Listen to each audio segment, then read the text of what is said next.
சாண்டில்யன் எழுதிய கடல் புறா அத்தியாயம் 27. எங்கே என் தந்தை?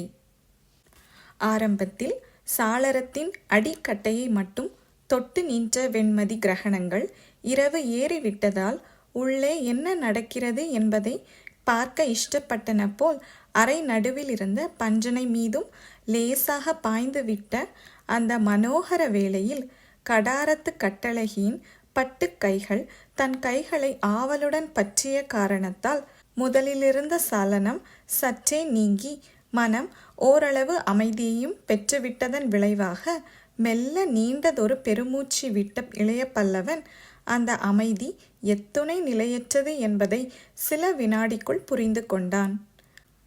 அறையின் சூழ்நிலையும் வெளியிலிருந்து காற்றில் மிதந்து வந்த இரவு பூத்த மலர்களின் நறுமணமும் அருகிலிருந்த பருவ பெண்ணின் அருமை எழில்கள் அள்ளி வீசிய காந்த கதிர்களும் மெத்தென்ற பஞ்ச சயனமும் அதைவிட மெத்தன மேலே உராய்ந்த பக்குவ உடலும் ஆகிய அனைத்துமே எத்தகைய சஞ்சலத்தையும் அறுத்து அமைதிக்கும் இன்ப உலகுக்கும் இழுத்து செல்லும் பெரும் சக்தி உள்ளவைகை என்றாலும் அத்தனை சக்திகளும் தன் மனதுக்கு போதிய சாந்தியை அளிக்கும் திறனை பெற முடியாததை நினைத்து பரிதாப பெருமூச்சு விட்ட இளைய பல்லவன் காமத்தின் சக்தியை விட நட்பின் சக்தி எத்தனை வலியது என்பதை நினைத்து வியக்கவும் செய்தான்.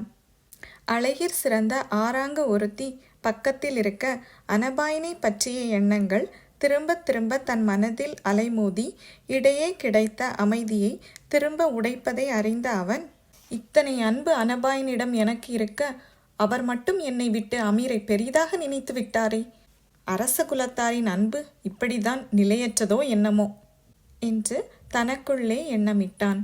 பாலூர் பெருந்துறை அன்றிருந்த அபாய நிலையில் ஆபத்தை பற்றி சிறிதும் அலட்சியம் செய்யாமல் அனபாயன் சென்றது அவனுக்கு எந்த வியப்பையும் அளிக்கவில்லை என்றாலும் தன்னை விட்டு அமீரை துணை கொண்டு சென்றது மட்டும் அவனுக்கு பெரும் வியப்பையும் மன கொதிப்பையும் அளிக்கவே அவன் இதயத்தில் இன்ப நிலை அகன்று துன்ப நிலையே துள்ளி நின்றது.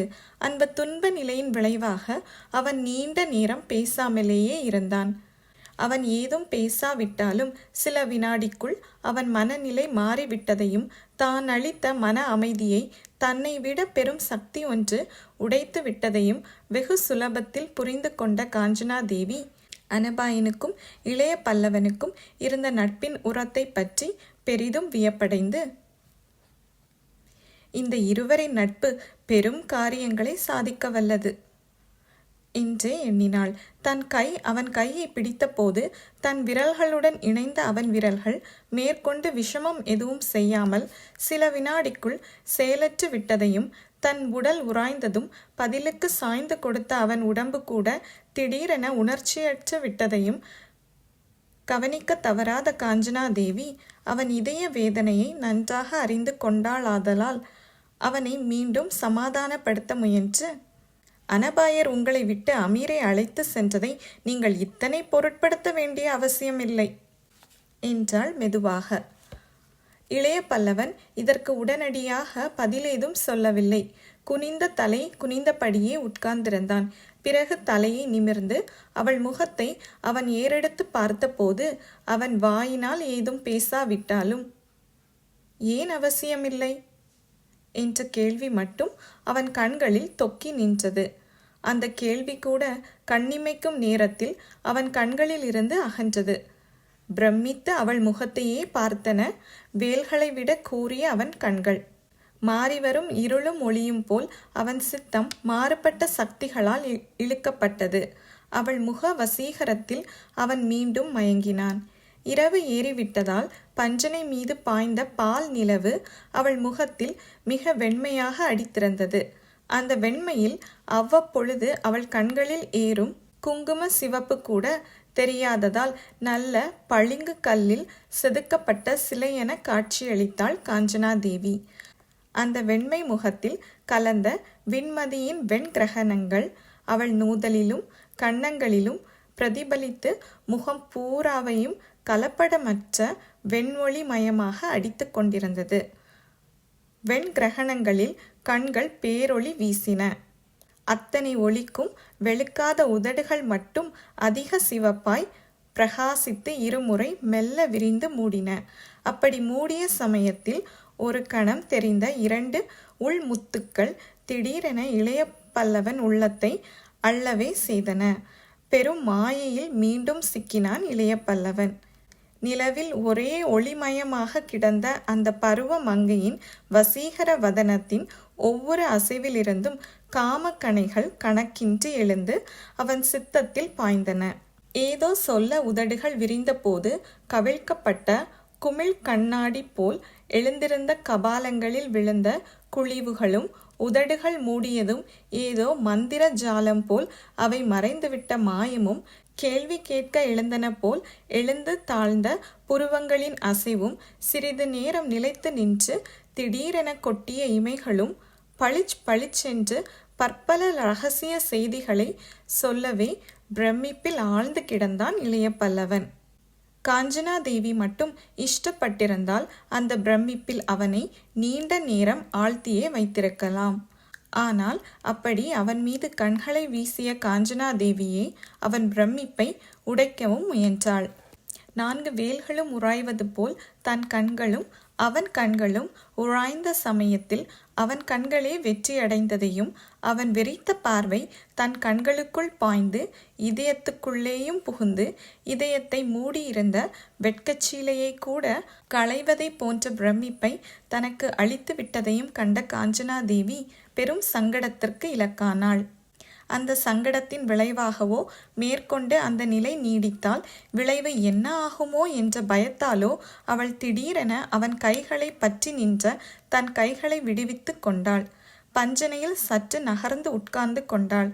அந்த 2 செயல்களாலும் அவன் பிரமிப்பை உடைத்துவிடலாம் என்று எதிர்பார்த்த காஞ்சனாதேவி அவை இரண்டும் வேறு விபரீதத்தையே தூண்டுவதை மறு வினாடியே உணர்ந்து என்ன செய்வதென்று தெரியாமல் திணறினாள். கைகள் விடுபட்டதும் திடீரென துடித்து பஞ்சனையிலிருந்து விடுதலை அடைந்த அவன் கரங்கள் 2ம் அவள் முகத்தை சிறைப்படுத்தி நில ஒளிக்காக அதை நன்றாக திருப்பின. அவன் முரட்டு உள்ளங்கையில் அவள் பட்டு கன்னங்கள் குழைந்தன. சற்றே திருப்பப்பட்டதால் நில ஒளி பூரணமாக விழுந்த முகத்தின் ஒவ்வொரு சாயையும் அவன் கண்கள் ஆராய்ந்தன. கன்னங்களில் வளவளப்பை கைகள் உணர்ந்தன. முகம் லேசாக திருப்பப்பட்டதால் அவள் வீசிய கடைக்கண் பார்வையின் வேகத்தை அவன் கண்கள் உணர்ந்தன.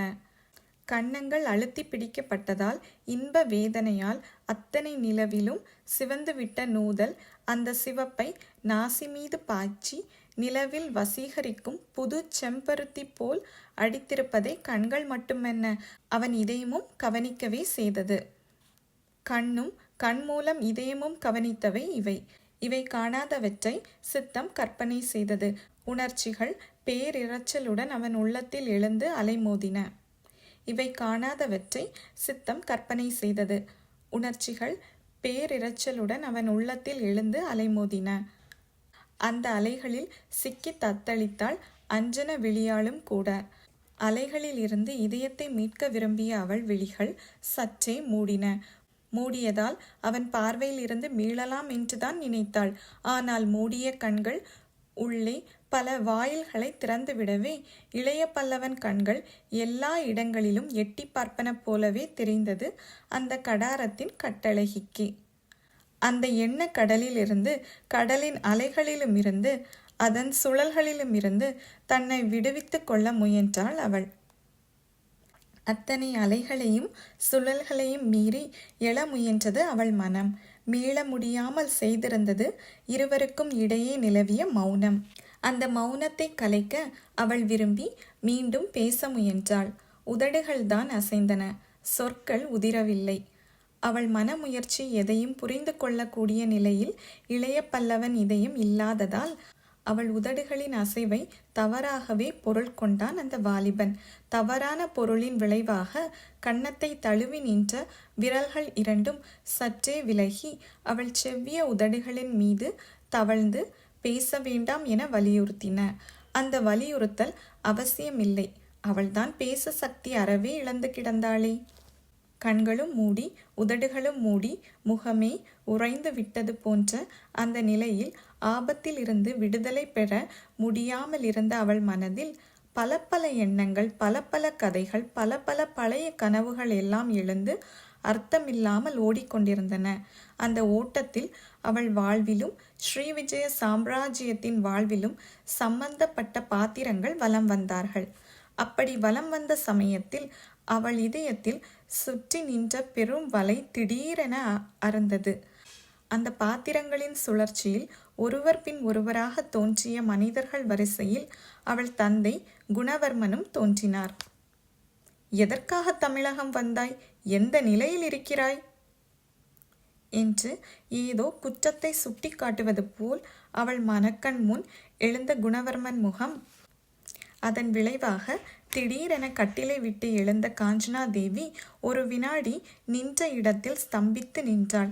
பிறகு தலையை தானாக ஒரு முறை ஆட்டிவிட்டு சரேல் என்று அறைக்கு குறுக்கே நடந்து தூரத்தில் இருந்த சாளரத்தை எட்டினாள். காஞ்சனா தேவி தன் கைகளின் பிடியிலிருந்து சரேல் என எழுந்ததும், அப்படி எழுந்ததால் கன்னங்களில் இருந்து நழுவப்பட்ட தன் கைகள் அவள் எழில்களை தடை செய்தும் சிறிதும் அலட்சியம் செய்யாமல் கனவேகமாக அவள் தன்னை இடித்து தள்ளி கொண்டு சாளரத்துக்கருகே சென்று விட்டதையும் கவனித்த இளைய பல்லவன் சற்றே வியப்பை மட்டுமல்ல, வியப்பின் விளைவாக சற்று சுயநிலையும் அடைந்தான். ஆகவே சாளரத்தை நோக்கி அவனும் நடந்து சென்றான். சாளரத்துக்கு வெளியே மனோகரமான காட்சியே விரிந்து கிடந்தது. அந்த இரவில் இயற்கை தன் வனப்பை எல்லாம் அள்ளி சொரிந்து கொண்டிருந்தது. கடலில் இருந்து வந்து கொண்ட காற்று சாளரத்தின் மீதிருந்த பூங்கொடியை அசைத்ததால் பூங்கொத்து ஒன்று கடாரத்து பூங்கொடியின் நூதலை ஒரு முறை முத்தமிட்டு சென்றது. இயற்கையின் அந்த பெரும் கவர்ச்சி அவள் சம்பந்தப்பட்டவரை பயனற்றதாயிற்று. துன்பமும் கவலையுமே அவள் இதயத்தை சூழ்ந்து கிடந்தது. திடீரென அவள் மனதில் காதல் அறுபட்டு கவலை புகுந்து கொண்டதை அவள் நின்ற நிலையிலிருந்தே புரிந்து கொண்டான் இளைய பல்லவன். அதன் காரணத்தை மட்டும் அறிய முடியாததால் அவளை அணுகி அவள் தோள் மீது தன் கரம் ஒன்றை பொறித்து, காஞ்சனா என்று ஆறுதலை அள்ளி சொரிந்த குரலில் அழைத்தான். இந்த பதில்தான் வந்தது அவளிடமிருந்து. ஏன் திடீரென இங்கு வந்து விட்டாய் என்று மீண்டும் வினவினான் இளைய பல்லவன். ஒன்றுமில்லை, வெடுக்கென வந்தது அவள் பதில். ஒன்றுமில்லாவிட்டால் நீ அங்கேயே உட்கார்ந்திருப்பது தானே? ஆதரவுடன் கேட்டான் அவன். இங்கு நின்றால் என்ன? நிற்கலாம் நிற்கலாம், அதுதான் நிற்கிறேன். இதற்கு என்ன பதில் சொல்வதென்று தெரியாமல் இளைய பல்லவன் திகைத்தான். இன்பம் அதிகமாகும் போதும் சரி, துன்பம் அதிகமாகும் போதும் சரி, பெண்கள் வெடுக் வெடுக்கென பேசுவார்கள் என்பதை மனோ தத்துவ சாஸ்திரத்தில் அவன் கற்றிருந்தான். அன்று ஏட்டில் கற்றான். இன்று அமீரின் வீட்டில் கிடைத்தது அனுபவம் அவனுக்கு. அந்த அனுபவம் வேறொன்றையும் உணர்த்தியது அவனுக்கு. அந்த சமயத்தில் அவள் அப்படி பேசியது துன்பம் போல் தோன்றியதே தவிர அது இன்பத்தாலும் அல்ல, துன்பத்தாலும் அல்ல, இரண்டும் கலந்த விபரீத நிலையால் என்பதை மட்டும் புரிந்து கொண்டான் சோழர்களின் படைத்தலைவன். பஞ்சனையில் தாங்கள் இருவரும் மௌனமாக கொஞ்சி நின்ற நிலையில் திடீரென ஏதோ ஒரு துயரத்தின் கதிர் அவள் இதயத்தில் பாய்ந்து விட்டதென்பதையும், அந்த துயரம் ஊடுருவிய இன்ப நிலை அவள் இதயத்தை கலக்கி விட்டிருக்க வேண்டும் என்பதையும் உணர்ந்து கொண்ட இளைய பல்லவன் தன் உணர்ச்சிகளை பூரணமாக ஒரு கட்டுக்குள் கொண்டு வந்து, காஞ்சனா, உன் மனநிலை எனக்கு புரிகிறது. உன் இதயத்தை திடீரென துயரம் ஊடுருவியிருக்கிறது. அதன் காரணத்தை எனக்கு சொல்லலாமா என்று குரலில் குழைவுடன் கேட்டான். காரணம் எதுவும் அவள் சொல்லவில்லை. புது துயரம் பாய என்ன இருக்கிறது? நாம் இருப்பதே துயரம் தோய்ந்த நிலைதானே என்று பொதுப்படையாக பதில் சொன்னாள். உண்மைதான் காஞ்சனா, துயரம், ஆபத்து எல்லாமே நம்மை சூழ்ந்திருப்பது உண்மைதான். அதனால்தான் நாம் அனைவரும் ஒருவருக்கொருவர் விபரீதமாக நடந்து கொள்கிறோம் என்று துக்கத்துடன் இளைய பல்லவன் பேசினான். அப்படி என்ன விபரீதமாக நடந்து கொண்டு விட்டோம்? இளைய பல்லவனை திரும்பி பாராமல் வெளியே பார்த்தபடியே கேட்டாள் காஞ்சனா தேவி. என்னிடம் கலக்காமல் எதையும் செய்யும் பழக்கமற்ற எனது இளவரசர் என்னை புறக்கணித்து அமீர் துணை கொண்டு ஆபத்து நிறைந்த பாலூருக்குள் சென்றிருக்கிறார். அதனால் வேதனை அடைந்த நான் அமைதி நாடி உன்னிடம் வருகிறேன். நீ என்னை திடீரென உதறி இந்த சாளரத்திடம் வருகிறாய். என்ன காரணம் என்று சொல்லவும் மறுக்கிறாய். எந்த இருவரிடம் என் உயிரையே வைத்திருக்கிறேனோ அந்த இருவரும் என்னிடம் நடந்து கொள்ளும் முறை விசித்திரமாய் இருக்கிறது என்று வினவினான் இளைய பல்லவன். இதை கேட்ட காஞ்சனா தேவியின் உள்ளம் சிறிது நெகிழவே அவள் மெல்ல திரும்பினாள். அவனை நோக்கி, உயிர் நண்பரையும் என்னையும் நீங்கள் இப்படி எடை போடுவது சரியல்ல என்று சொல்லவும் செய்தாள். ஏன் சரியல்ல? அது நம்பிக்கையை குறிக்கவில்லை. உங்கள் இருவரிடமும் எனக்கு நம்பிக்கை இல்லை என்கிறாயா? நம்பிக்கை இருக்கிறது. ஆனால் உங்கள் ஆசாபாசங்களை அறுக்கும் அளவிற்கு அந்த நம்பிக்கை வளரவில்லை. உங்கள் நண்பர் உங்களை விட்டு சென்றால் அதற்கு காரணம் உதாசீனம் என்று ஏன் நினைக்கிறீர்கள்? வேறு முக்கிய காரணம் இருக்கக்கூடும் என்று ஏன் நீங்கள் நினைக்கக்கூடாது? அவர் போகும் இடம் நீங்கள் போகத்தகாததா இருக்கலாம் என்று ஏன் முடிவு கட்டக்கூடாது?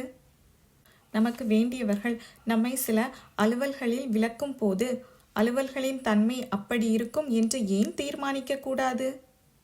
அது இருக்கட்டும். துயரத்தின் காரணத்தை நான் சொல்லவில்லை என்கிறீர்கள். சொல்ல தகாததா இருக்கக்கூடாது என்று ஏன் நீங்கள் எண்ணக்கூடாது? அவள் கேள்வியில் உண்மை பெரிதும் ஒளிவிட்டதை கவனித்த இளைய பல்லவன் ஏதும் பதில் சொல்ல முடியாமல் சில வினாடிகள் திணறினான். பிறகு பேச முற்பட்ட போது, என்னிடம் சொல்லத்தகாதது என்ன இருக்க முடியும் இத்தனைக்கு பிறகு என்று மெல்ல இழுத்து சங்கடத்துடன் பேசினான். இத்தனைக்கு பிறகு என்று அவன் எதை குறிக்கிறான் என்பதை புரிந்து கொண்டதால் மெல்ல புன்முறுவல் செய்தாள். அந்த இன்ப புன்முறுவலும் ஓரளவு துன்பம் தோய்ந்தே நின்றது. அந்த இன்ப புன்முறுவலை தொடர்ந்து அவள் உதிர்த்த அவள் சொற்களில் காதலும் வருத்தமும் கலந்தே நின்றது. நாம் இருவரும் அங்கே என்று கட்டிலை சுட்டி காட்டினாள் அவள். ஆம், உட்கார்ந்திருந்தோம் என்று அவன் பூர்த்தி செய்தான் வாசகத்தை. நான் மெய் மறந்திருந்தேன். நானும் தான். அனபாயர் விட்டு போனதை குறித்து நான் துயரமடைந்தேன். நான் அமைதி அளிக்க முயன்றேன். ஆம், அந்த நிலையில் சுயநிலை மறந்தேன். ஓஹோ, எண்ணங்கள் சுழன்றன. என்ன எண்ணங்கள்? தந்தையை பற்றிய எண்ணங்கள் என்றாள் காஞ்சனா தேவி துயரத்துடன். அவள் பேதை உள்ளத்தை அப்பொழுதுதான் அவன் புரிந்து கொண்டான். அடுத்தடுத்து நேர்ந்த துரித நிகழ்ச்சிகளால் அவள் தந்தையை அனைவரும் மறந்துவிட்டதை அப்பொழுதுதான் எண்ணி பார்த்தான் அவன். அந்த எண்ணத்தின் விளைவாக, ஆம் ஆம், உன் தந்தையை மறந்து விட்டோமே, அவர் இப்பொழுது எங்கிருக்கிறார் என்று வினவினான் ஆச்சரியத்துடன். எனக்கு தெரியாது என்றாள் காஞ்சனா தேவி. உனக்கு தெரியாதா? தெரியாது என்றாள் காஞ்சனா தேவி கவலை தோய்ந்த குரலில். நீயும் அவரும் எப்பொழுது பிரிந்தீர்கள் என்று மீண்டும் கேட்டான் அவன். நீங்கள் என்னை விட்டு பிரிந்த அன்றிரவே. பீமன் வீரர்கள் என்னை அழைத்து போன போதா? ஆம், நீங்கள் வீரர்களுடன் சென்ற அரை ஜாமத்துக்கெல்லாம் அனபாயர் அந்த இல்லத்தில் தோன்றி என்னையும் தந்தையும் பணிப்பெண்களையும் அவசரமாக அழைத்து கொண்டு வெளியேறினார். எங்கள் பெட்டி பேழைகளும் துரிதமாக அவருடன் வந்த வீரர்களால் அப்புறப்படுத்தப்பட்டன. வெளிநாட்டு பிரமுகர் வீதியின் முகப்பில் நான் வேறு, தந்தை வேறு, பணிப்பெண்கள் வேறாக வெவ்வேறு திசைகளுக்கு பிரிந்து அழைத்து செல்லப்பட்டோம். 2 நாட்கள் நான் சிறை காவலன் ஒருவன் இல்லத்தில் தங்கியிருந்தேன். அன்று காலை அனபாயர் வந்து உங்கள் விசாரணை பற்றி கூறினார். அவசரமாக என்னையும் அழைத்து கொண்டு நீதி மண்டபம் வந்தார்.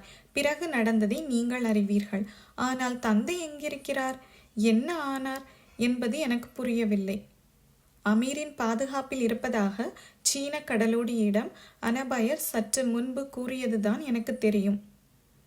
இந்த பாலூரில் தந்தை எங்குதான் வைத்திருப்பார்?